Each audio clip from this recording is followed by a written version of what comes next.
Hello and welcome to my channel.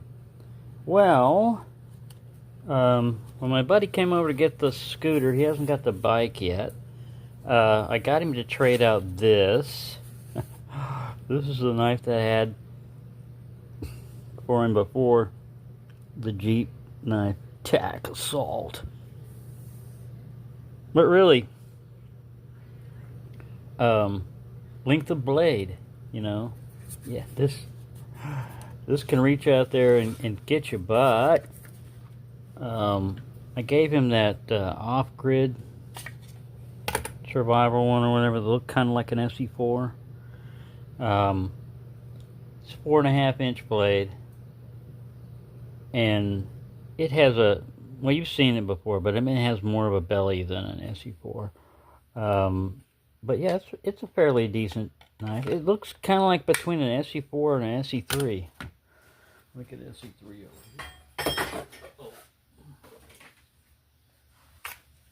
It had more of this kind of belly shape to it, in a deeper finger choil.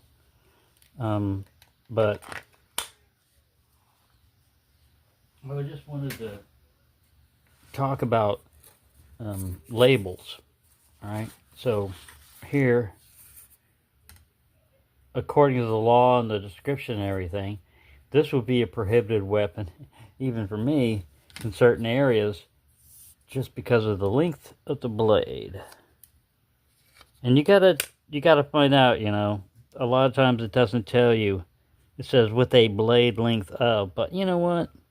If you're at 10 inches, that's way beyond 5.5. So at least they gave you something to go, you know, with on measurements. But all I was trying to do with my buddy is, you know, make him aware of, because the law applies differently to him, that what you're carrying can determine whether or not you're going to have any freedom or you're going to be locked up.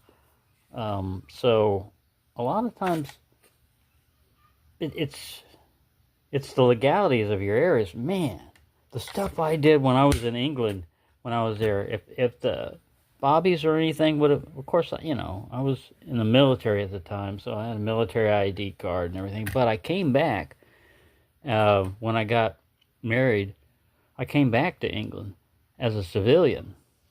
So I was even wilder then.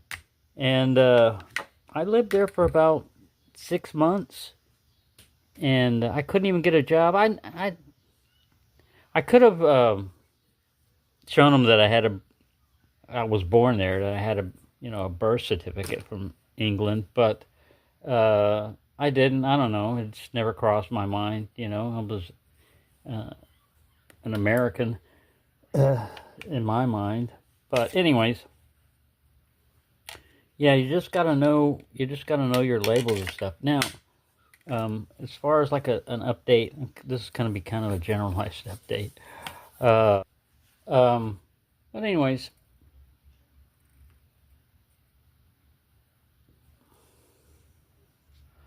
when I was at the last party I went to, I usually use military surplus clothing and stuff like that, just because you know it's good. And I used to have the extended cold weather 3 series Polar Tack. Was that? It's designed to be like a liner. It was a fleece thing. Now the only problem with it was, if there was any wind, it was such an open design. It was designed with have at least some type of other clothing over the top of it. Well, when I went to that party the last time, I lost it. I know I brought it with me, and it didn't come back, and it hasn't been found. And we got hit up here in North Texas. We get these things called false falls or fake falls, where the temperature drops, and it's just a transitory cold front. Because today it was like 95, and I got like almost 100. I think I got a screenshot of the temperature and everything, but last weekend it had dropped down into the 70s, and it even got colder at night. So when I lost that, I thought, man, I need to replace that. And I was going to get another one, but the price for one of those is different. And like I said, there are some disadvantages. So I went ahead and I got something. I don't know if it's going to fit in the screen. I'll show pictures of it and stuff.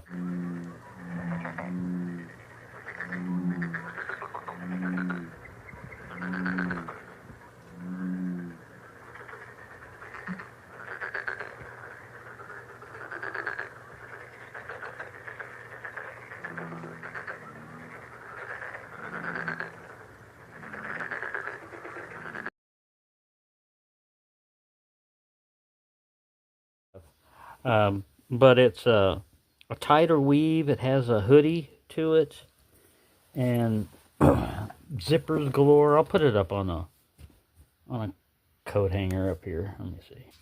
All right, we're gonna have to go handheld on this. The reason I got this is because fleece is a pretty good material for an inner liner, and this one is, of course, it's made in China, so it's like military style or something like that. I don't even know if it has a brand name. Tactical series. I'll put, I'll put I got it from Amazon. But this has got, man, it's just got some things that are pretty cool. Like when I put this on, now, of course, I'm older, so I've shrunk a little bit. I used to wear a medium, but when I first went into the service, I was small, the clothing, and I had a medium, field jacket because you want the jacket to be bigger. You don't want it to be clinging to you. Well, when I lost that other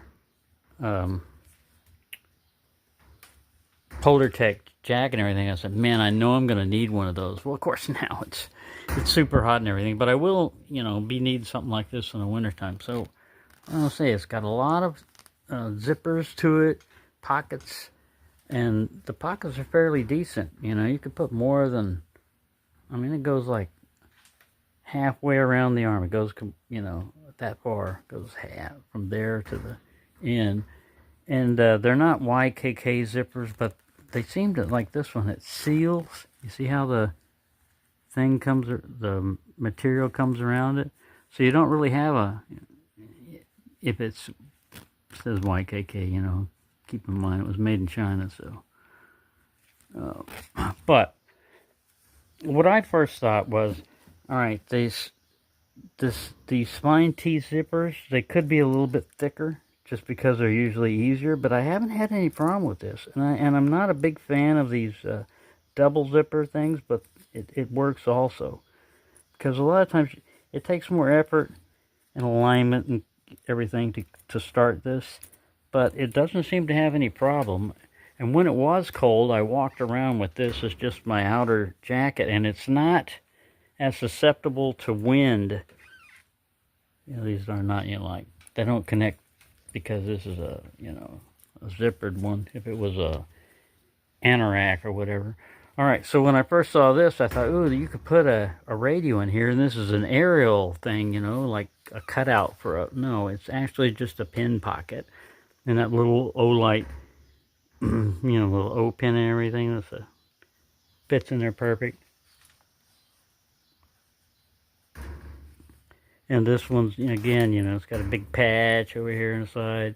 So, basically what I'm trying to say is, got a little Velcro patch or some insignia or something.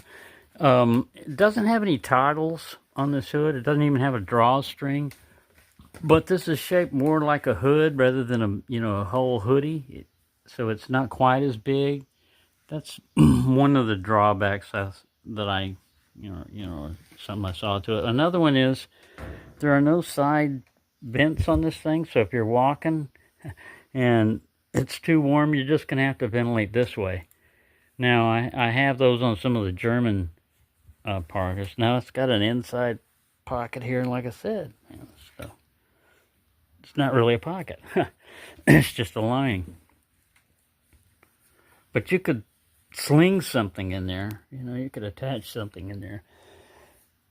your nunchucks. One nunchuck here, one nunchuck over there. It has a big back pocket on it too. There's a zipper here. So you could use it like a game. You're hunting pheasants or something. Sorry, my throat.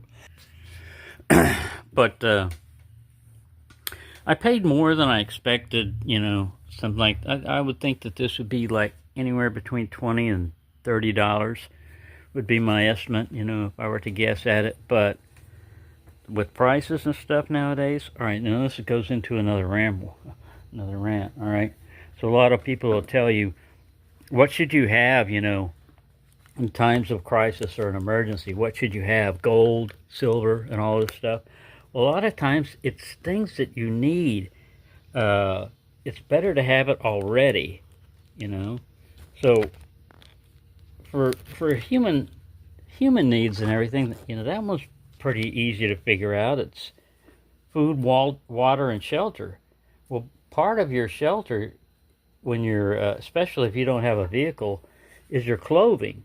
So if you're susceptible, like you say, oh, you know, it doesn't get that cold here.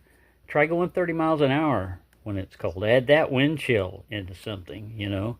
And if you're trying to drive, it's a difference if it's a 30-mile wind chill and you can just sit there. You have to be coordinated and figure out stuff and watch out for things and try not to get run over, things like that. So anyways, yeah, I know I'm rambling on this one. But other than that, I'm still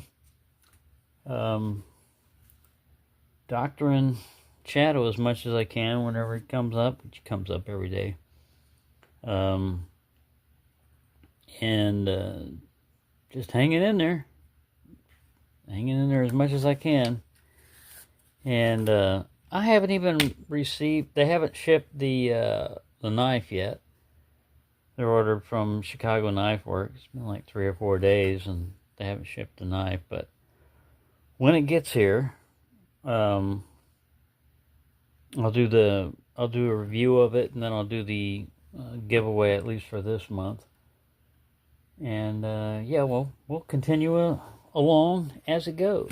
So yeah, like I said, I'll try to get more videos when I can, but this heat and all kinds of stuff, it's rough. It's one of those rough times. But fall is coming. It's not a false fall. Real fall will be coming, but it's, for us, it'll probably be next month. I mean, because now they're predicting temperatures above normal for the next 10 days.